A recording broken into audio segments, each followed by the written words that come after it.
നമസ്കാരം. CPM-ന്റെ തിരുവനന്തപുരം ജില്ലയിലെ ഏതാണ്ട് എല്ലാ ഏരിയ കമ്മിറ്റി മീറ്റിങ്ങുകളിലും പാർട്ടിക്കെതിരെ കടുത്ത നിശിതമായ വിമർശനം, പ്രത്യേകിച്ച് മുഖ്യമന്ത്രി പിണറായി വിജയനെതിരെയും പാർട്ടി സെക്രട്ടറി ഗോവിന്ദനെതിരെ വരെയും തിരുവനന്തപുരം ജില്ലയിലെ പല ഏരിയ കമ്മിറ്റികളിലും വിമർശനം ഉണ്ടായതായുള്ള വിവരമാണ് പുറത്തു വരുന്നത്.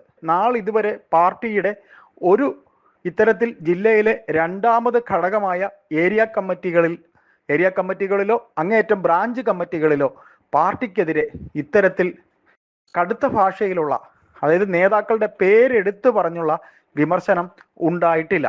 അതായത് ബ്രാഞ്ച് കമ്മിറ്റികൾ ആരംഭിച്ച ആ ഒരു സമയം മുതൽ, പാർട്ടിയുടെ CPM-ന്റെ ബ്രാഞ്ച് കമ്മിറ്റികൾ ആരംഭിച്ച സമയം മുതൽ ബ്രാഞ്ച് കമ്മിറ്റിക്ക് വരുന്ന തൊട്ടടുത്ത ഘടകത്തിലെ നേതാവ് അജണ്ടയിൽ ഉള്ള കാര്യങ്ങൾ മാത്രമേ സംസാരിക്കുകയുള്ളൂ എന്ന് പറഞ്ഞ് അണികളെ അടിച്ചിരുത്തുന്ന ഒരു ശൈലിയാണ് ഉണ്ടായതെങ്കിലും പല ബ്രാഞ്ച് കമ്മിറ്റികളിലും, തിരുവനന്തപുരം ജില്ലയിലെന്നല്ല പല ബ്രാഞ്ച് കമ്മിറ്റികളിലും പാർട്ടി രണ്ടാമതൊരിക്കൽ കൂടി ഭരണത്തിൽ വന്ന ശേഷം നേതാക്കളിലുണ്ടായ സുഖലോലുപത മുതൽ മുഖ്യമന്ത്രി പിണറായി വിജയൻ അദ്ദേഹത്തിന്റെ കുടുംബത്തെ രക്ഷിക്കാനായി കാണിക്കുന്ന എല്ലാ കാര്യങ്ങളും വസ്തുതകൾ നിരത്തി ബ്രാഞ്ച് കമ്മിറ്റി മുതൽ ഇപ്പോൾ ഏരിയ കമ്മിറ്റി വരെ വിമർശനം ഉണ്ടായിട്ടുണ്ട്. അതായത് ഒരു ഏരിയ കമ്മിറ്റി, മംഗലപുരം ഏരിയ കമ്മിറ്റിയിൽ നിന്ന് മധു മുല്ലശ്ശേരി എന്ന ഒരു പാർട്ടിയുടെ ഏരിയ കമ്മിറ്റി സെക്രട്ടറി ആയിരുന്ന, ജില്ലയിലെ രണ്ടാമത് ഘടകമായ, അതായത് സ്റ്റേറ്റ് കമ്മിറ്റി കഴിഞ്ഞാൽ ജില്ലാ കമ്മിറ്റിക്ക് തൊട്ട് താഴെ നിൽക്കുന്ന ഏരിയ കമ്മിറ്റി കഴക്കൂട്ടത്ത് തന്നെ ഒരു മുതിർന്ന നേതാവ് ഇത്തരത്തിൽ സമ്മേളനങ്ങൾ നടക്കുന്ന കാലത്ത് തന്നെ BJP-യിലേക്ക് പോയത് പാർട്ടിക്ക് വളരെ വലിയ അപമതിപ്പാണ് ഉണ്ടാക്കിയത് എന്നുള്ള കാര്യം സത്യമാണ്. ഇപ്പോൾ കേൾക്കുന്ന ഇത്തരത്തിൽ പാർട്ടി വളരെ ക്ഷീണിതരായി. ഇന്നലെ പുതിയൊരു ഏരിയ കമ്മിറ്റി സെക്രട്ടറി, തിരുവനന്തപുരത്ത് തന്നെ പാളയം ഏരിയ കമ്മിറ്റി സെക്രട്ടറിയായി തിരഞ്ഞെടുക്കപ്പെട്ട വഞ്ചൂർ ബാബു, അദ്ദേഹം ഏരിയ കമ്മിറ്റിയായി സെക്രട്ടറിയായി തിരഞ്ഞെടുക്കപ്പെട്ടതിന്റെ ആഘോഷം അദ്ദേഹത്തിന്റെ നാട്ടിൽ തന്നെ നടത്തുന്നതിന് ഒരു വേദി ഉണ്ടാക്കിയത് തന്നെ വളരെ കടുത്ത വിമർശനം പാർട്ടിക്ക് അകത്ത് തന്നെ ഉണ്ടായിട്ടുണ്ട്.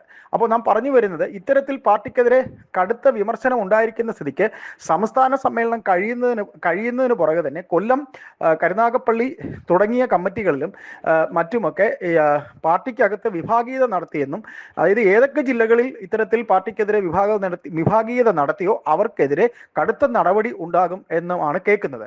ഇനി കേൾക്കുന്ന മറ്റൊരു വസ്തുത, പാർട്ടിയിൽ CPM-ന്റെ സെൻട്രൽ കമ്മിറ്റി അംഗമായ തോമസ് ഐസക്കും പത്തനംതിട്ടയിലെ തന്നെ മുതിർന്ന നേതാവായ രാജു എബ്രഹാമും പാർട്ടി വിട്ട് കോൺഗ്രസിലേക്ക് ചേരും എന്നുള്ള വാർത്തകൾ, അങ്ങനെയുള്ള വാർത്തകളും പുറത്തു വരുന്നുണ്ട്. ഏതായാലും രാജു എബ്രഹാം ഒരു കോൺഗ്രസ് കുടുംബത്തിലെ, പഴയൊരു പത്തനംതിട്ടയിലെ ഒരു കോൺഗ്രസ് കുടുംബത്തിലെ അംഗമാണ്.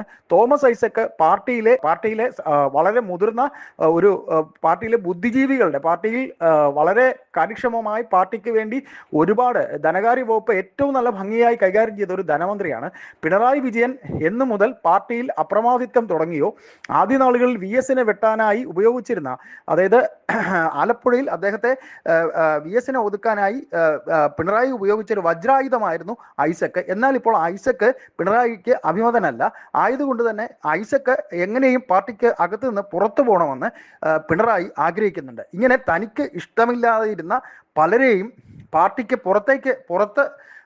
പാർട്ടിയിൽ നിന്ന് പുറത്താക്കണമെന്നുള്ള മറ്റൊരു അജണ്ട കൂടി പിണറായി ഈ പാർട്ടി സമ്മേളനം കഴിയുന്നതോടുകൂടിയോ അല്ലെങ്കിൽ കഴിയുന്നതിന് മുമ്പോ അദ്ദേഹം ഇത്തരത്തിലൊരു പ്രവർത്തനം കൂടി അദ്ദേഹത്തിന്റെ ഉപജാപവൃന്ദങ്ങൾ, കണ്ണൂരിൽ നിന്നുള്ള പാർട്ടി അംഗങ്ങൾ തന്നെ ഇതിന് മുതിരുന്നു എന്നുള്ള വാർത്തകളും കേൾക്കുന്നുണ്ട്. പിന്നെ മറ്റൊന്നുകൂടെ നാം കേൾക്കുന്നു, ഈ സമ്മേളനം കഴിയുമ്പോൾ തന്നെ മന്ത്രിസഭയിൽ ഒരുപാട് മുഖങ്ങൾ, അതായത് ബാലഗോപാലിനെ പോലെ, മുഹമ്മദ് റിയാസിനെ പോലെ മന്ത്രിമാരുടെ പ്രോഗ്രസ് കാർഡിൽ ഏറ്റവും കുറഞ്ഞ മാർക്ക് നേടിയ വീണ ജോർജ് ഉൾപ്പെടെയുള്ളവരെ മന്ത്രിസ്ഥാനത്ത് നിന്ന് ഒരു കൊല്ലത്തേക്ക് മാറ്റി നിർത്തി പുതുമുഖങ്ങളെ, രണ്ടാമതൊരിക്കൽ കൂടി ജയിച്ച പുതുമുഖങ്ങൾക്ക് വീണ്ടും പുതുമുഖങ്ങളെയോ അല്ലെങ്കിൽ കഴിഞ്ഞ മന്ത്രിസഭയിൽ കഴിവ് തെളിയിച്ച കടകംപള്ളി സുരേന്ദ്രനെയോ KK ശൈലജയെയോ ഒക്കെ വീണ്ടും മന്ത്രിസഭയിലേക്ക് കൊണ്ടുവരാനുള്ള സാധ്യത ഉണ്ടാകും എന്നുമാണ് തിരുവനന്തപുരത്ത് പാർട്ടി കേന്ദ്രങ്ങളിൽ നിന്ന് അറിയാൻ കഴിയുന്നത്. ഏതായാലും പാർട്ടിക്ക് ഈ സമ്മേളന കാലത്ത് വളരെ നാളെങ്ങുമില്ലാത്ത രീതിയിലുള്ള ക്ഷീണം തന്നെയാണ് ഉണ്ടായിരിക്കുന്നത്. മന്ത്രിമാറ്റം ഉൾപ്പെടെ ഗവൺമെന്റിൽ ഇനി വരുന്ന ഒരു കാലം എങ്ങനെയും ഭരണം തിരിച്ചു കൊണ്ടുവരണമെന്നും മുഖ്യമന്ത്രി പിണറായി വിജയൻ മുഖ്യമന്ത്രി പദത്തിൽ നിന്ന് പോകുന്നതിന് മുമ്പ് തനിക്കെതിരെയുള്ള ആക്ഷേപങ്ങൾക്ക് അല്ലെങ്കിൽ അദ്ദേഹത്തിനെതിരെ ഉണ്ടായിട്ടുള്ള വിമർശനങ്ങൾക്ക് ഒരു മറുപടി എന്ന രീതിയിൽ ഭരണം ഒരിക്കൽ കൂടി ഉണ്ടാകണമെന്ന് അദ്ദേഹത്തിന്റെ പക്ഷം, പിണറായിക്ക് ഒപ്പം നിൽക്കുന്ന ഔദ്യോഗിക പക്ഷവും ആഗ്രഹിക്കുന്നുണ്ട്. പക്ഷേ ഇതെല്ലാം എന്തായി തീരുമെന്നും ഈ കാണിക്കുന്ന കപടതകൾ, ഈ സ്നേഹം, പാർട്ടിക്കാരെ കൂടെ നിർത്തുന്ന പാർട്ടിക്കാരോട് കാണിക്കുന്ന കപടതയും ജനങ്ങൾക്ക് വേണ്ടി ചെയ്യുന്നു എന്നുള്ള കപടതയും ജനം മനസ്സിലാക്കും എന്നുള്ളൊരു അവസ്ഥ ഉണ്ടാകും.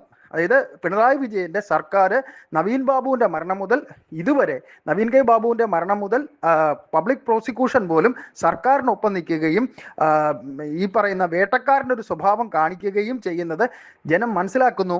അതിനുള്ള മറുപടി തീർച്ചയായും കൊടുക്കുമെന്ന് തന്നെ കരുതാം. ഇവരുടെ ഒരു തരത്തിലുള്ള ഇത്തരം ഗെയിമുകളും ഏശില്ല, നടക്കില്ല എന്ന് തന്നെ നമുക്ക് കരുതാം. നന്ദി, നമസ്കാരം.